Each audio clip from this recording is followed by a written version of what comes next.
அனைவருக்கும் வணக்கம். ரிஷபராசிக்காரர்களுக்கு பிப்ரவரி 23ஆம் தேதியிலிருந்து பிப்ரவரி 29ஆம் தேதி வரை விபரீத புத ஆதித்ய யோகமும் உச்ச சுக்கிரமங்கல யோகமும் நிறைந்திருக்கக்கூடிய இந்த தருணத்தில் கிரகநிலைகளின் அமைப்பு காரணமாக ரிஷபராசிக்காரர்களுக்கு எப்பேற்பட்ட மாற்றமானது நிகழ இருக்கிறது. மேலும் குறிப்பாக ராசியின் அதிபதி பாக்கியஸ்தானமாகிய 9இல் உச்சம் பெற்றிருக்கக்கூடிய செவ்வாயுடன் இணைந்திருக்கக்கூடிய இந்த தருணம் மிக பெரிய அளவுல மாற்றத்தை நிச்சயமாக ஏற்படுத்தி கொடுக்குங்க. மாசி மகம் வரக்கூடிய இந்த தருணம் பல்வேறு விதமான சிரமங்களை நீக்கி முன்னேற்றமும் புண்ணியமும் கிடைக்கக்கூடிய ஒரு தருணமாக நிச்சயமாக ரிஷபராசிக்காரர்களுக்கு மாறுவதற்கான வாய்ப்பும் யோகமும் நிறைந்து கிடைக்கக்கூடிய ஒரு தருணமாக பார்க்கப்படுகிறது.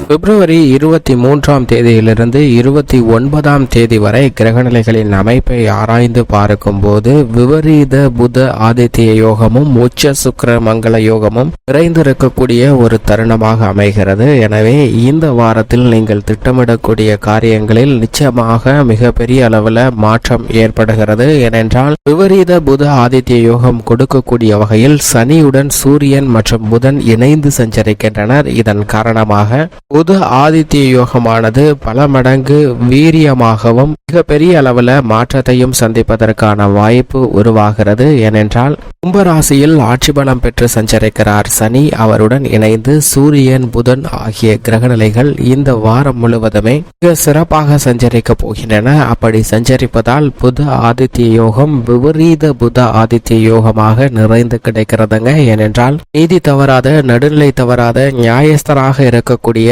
சனி ஆட்சி பலம் பெற்று வலுவாக சஞ்சரிக்கிறார். அவருடன் சூரியனும் புதனும் இணைந்திருக்கக்கூடிய இந்த தருணம் நிச்சயமாக உத்தியோக ரீதியாக பல்வேறு விதமான சிரமங்கள் தடைகள் விலகும். உங்களுடைய வாழ்வில் முன்னேற்ற பாதையில் செல்லக்கூடிய பல தடைகள் நிறைந்திருந்தாலும் அவற்றை எப்படி கடந்து செல்வது என்ற வாய்ப்பு நிச்சயமாக கிடைக்க இருக்கிறதுங்க. தொழில்துறை வியாபாரத்துறை மிக சிறந்த மாறுதலையும் முன்னேற்றமும் அடையும். அது மட்டுமல்லாது இந்த தருணத்தில் முதன்மையாக நான் இருப்பேன் அல்லது முதன்மையானவர்களுடன் இருப்பேன் என்று சொல்லக்கூடிய வகையில் பல மாறுதல்களை ஏற்படுத்தி கொடுக்கிறாருங்க. உதாரணமாக நாம் இப்போது பார்த்து கொண்டிருக்கக்கூடிய ஒரு வீடியோ பதிவில் சில கோழிகள் நடந்து செல்கின்றன. கண்ணுக்கு தெரியக்கூடிய பாதை வழியாக என்னுடைய பயணத்தை தொடர்ந்து கொண்டிருக்கின்றன. ஆனால் திடீரென ஒரு குறிப்பிட்ட தூரத்திற்கு நீரால் அந்த பாதையானது மூழ்கடிக்கப்பட்டிருக்கிறது. இதை பார்த்தவுடன் அந்த கோழி கூட்டத்தில் முன்னே செல்கின்ற இந்த கோழியானது சற்று தயங்குகிறது. ஆனால் இந்த தயக்கத்தை நீக்கக்கூடிய வகையில் மூன்றாவதாக உள்ள கோழி இந்த தண்ணீருக்குள் இறங்கி சிறிது தூரம் நடந்து செல்கிறது. ஆனால் இதற்கு மேல் இந்த பிரச்சனையை கடந்து விடலாம் என்று அதை தாண்டி பறந்து சென்று இளம் இருக்கக்கூடிய பகுதியை நோக்கி நடந்து செல்கிறதுங்க. இதை பார்த்த மற்ற கோழிகளும் அதை பின்பற்றி இருக்கக்கூடிய இடத்திலிருந்தே பறந்தும் பின்னோக்கி சென்று அங்கிருந்து தூரமாக பறந்தும் செல்கின்றன. இந்த முடிவை எடுத்ததற்கு மிக முக்கியமான காரணமாக பார்க்கப்படுவது இந்த கோழிகளை வழிநடத்திய கோழி சற்று தயக்கம் ஏற்பட்டாலும் அதனுடன் சென்ற மற்றொரு கோழி அதுகளிடம் இருந்த தயக்கத்தை விலக்கியதால் அனைத்து கோழிகளும் இளமுள்ள பகுதியை நோக்கி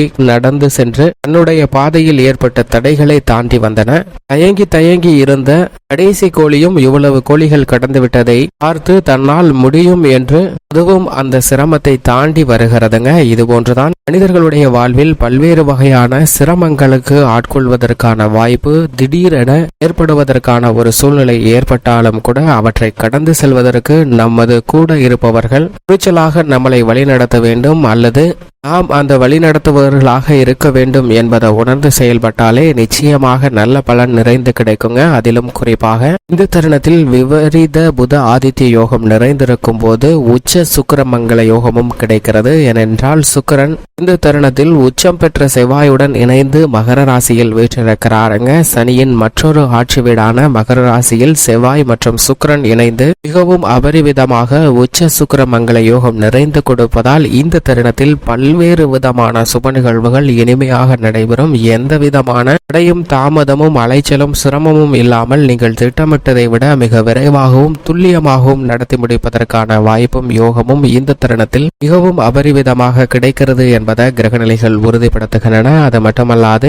சந்திரன் இந்த வாரத்தின் துவக்கத்தில் 23ஆம் தேதியன்று ஆட்சி பலம் பெற்று சஞ்சரிக்கிறாருங்க. தனது சொந்த ராசியான கடகராசியிலும் 23 25ஆம் தேதி வரை சிம்ம ராசியிலும் அதற்கு பிறகு கன்னி மற்றும் துலாம் ஆகிய ராசிகள்ல சஞ்சரிக்க போகிறாருங்க. சந்திரனின் அமைப்பு இந்த வாரம் முழுவதும் நிறைந்த நன்மையை ஏற்படுத்தி கொடுக்கக்கூடிய ஒரு சிறந்த அமைப்பாகவும் திட்டமிடக்கூடிய காரியங்கள்ல இருக்கக்கூடிய மந்தமான சூழ்நிலையை விரட்டி விரைவாகவும் துல்லியமாகவும் செய்து முடிக்கக்கூடிய வாய்ப்பை நிச்சயமாக ஏற்படுத்தி கொடுக்கக்கூடிய ஒரு சிறந்த அமைப்பாக பார்க்கப்படுகிறது. இது மட்டுமல்லாது முழு சுபகிரகமாக இருக்கக்கூடிய குருவும் தனது நட்பு கிரகமான செவ்வாயின் ஆட்சி வீடான மேசராசியில் மிக வலுவாக சஞ்சரிக்கிறார். அபரிவிதமான நன்மைகளை அதிவிரைவாக செய்து கொடுக்கக்கூடிய வலுவான அமைப்பில் சஞ்சரிக்கிறாருங்க.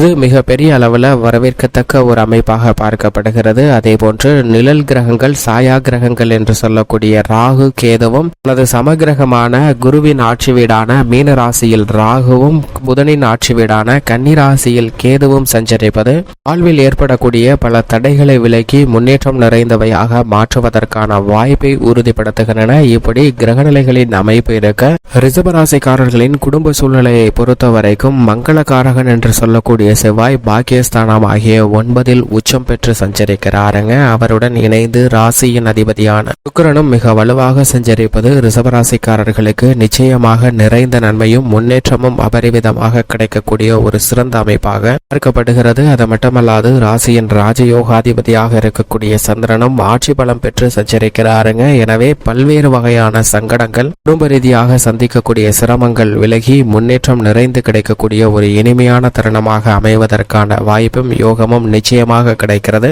மங்களகாரகன் உச்சம் பெற்றிருக்கக்கூடிய இந்த தருணத்தில் பல்வேறு வகையான சுப நிகழ்வுகள்ல இருந்த தடைகள் நிச்சயமாக விலகுகிறது. ராசியின் அதிபதியான சுக்கிரனும் பாக்கியஸ்தானத்தில் வீற்றிருப்பதால் கலைத்துறை ரீதியான பணிகள்ல மிக பெரிய அளவுல புதிய வாய்ப்புகள் நிறைந்து கிடைக்கும். வருமானத்தை உயர்த்தி கொள்வதற்கான வாய்ப்பும் கடன் சார்ந்த தொல்லைகள் போன்றவற்றை விலக்குவதற்கான யோகமும் இந்த தருணத்தில் நிறைந்து கிடைக்கிறதுங்க. பல்வேறு வகையில தடைகள் தாமதங்களை சந்தித்த சூழ்நிலையில் நிச்சயமாக நல்லதொரு மாறுதல் ஏற்பட்டு நீங்கள் எதிர்பார்க்கக்கூடிய முன்னேற்ற வாய்ப்புகள் நிறைந்து கிடைக்கக்கூடிய ஒரு இனிமையான தருணமாக அமைவதற்கான வாய்ப்பும் சூழ்நிலையும் பல்வேறு விஷயங்கள்ல நிறைந்து கிடைக்கக்கூடிய ஒரு அதிர்ஷ்டம் நிறைந்த தருணமாக பார்க்கப்படுகிறது. அது மட்டுமல்லாது இந்த தருணத்தில் ஆட்சி பலம் பெற்று ஜீவனஸ்தானத்தில் வலுவாக அமர்ந்து சஞ்சரிக்கிறாருங்க சனி. அவருடன் இணைந்து சூரியன் புதன் சஞ்சரிப்பதால் விபரீத புத ஆதித்ய யோகம் கிடைக்கிறது. அதிலும் தொழில்துறை தொழில் ஸ்தானத்தில் சஞ்சரிப்பதால் உத்தியோக ரீதியாக வலுவான அமைப்பில் இந்த 3 கிரகநிலைகளும் சஞ்சரிப்பதால் நீங்கள் எதிர்பார்க்கக்கூடிய நிரந்தர வேலை வாய்ப்பு கிடைக்கக்கூடிய ஒரு தருணமாகவும் அல்லது அடித்தளமிடக்கூடிய ஒரு தருணமாகவும் நிச்சயமாக அமையும். தொழில்துறை வியாபாரத்துறையில் திட்டமிட்ட பணிகளை மிக சிறப்பாக செய்வதற்கான அதிர்ஷ்ட யோகம் நிறைந்து கிடைக்கக்கூடிய ஒரு தருணமாக விபரீத பலன் கிடைப்பதற்கான வாய்ப்பு நிச்சயம் ரிஷபராசிக்காரர்களுக்கு உண்டு. குரு விரயத்தில் இருந்தாலும் சுப விரயமாக மாறும். ராகு கேது வலுவாக இருப்பதால் பல்வேறு வகையில புதிய வாய்ப்புகள் நிறைந்து கிடைக்கும். லாபத்தை தக்க வைத்துக் கொள்வதற்கான வாய்ப்பை உறுதி செய்கிறார் ராகு. மேலும் இந்த தருணத்தை ரிஷபராசிக்காரர்கள் மிக சிறப்பான மகிழ்ச்சிகரமான தருணமாக மாற்றிக்கொள்ள வேண்டும் என்றால் நிச்சயமாக வருகின்ற மாசி மகம் அன்று மாசி மகத்தன்று மாசி மகா குளத்தில் நீராடுங்கள். நீராடுவதால் பல பாவங்கள் நீங்கி புண்ணியம் கிடைக்கும். வாழ்வில் இருக்கக்கூடிய பல சிரமங்கள் நிச்சயமாக விலகும் என்பதில் சந்தேகமே இல்லை ரிஷபராசிக்காரர்களுக்கு.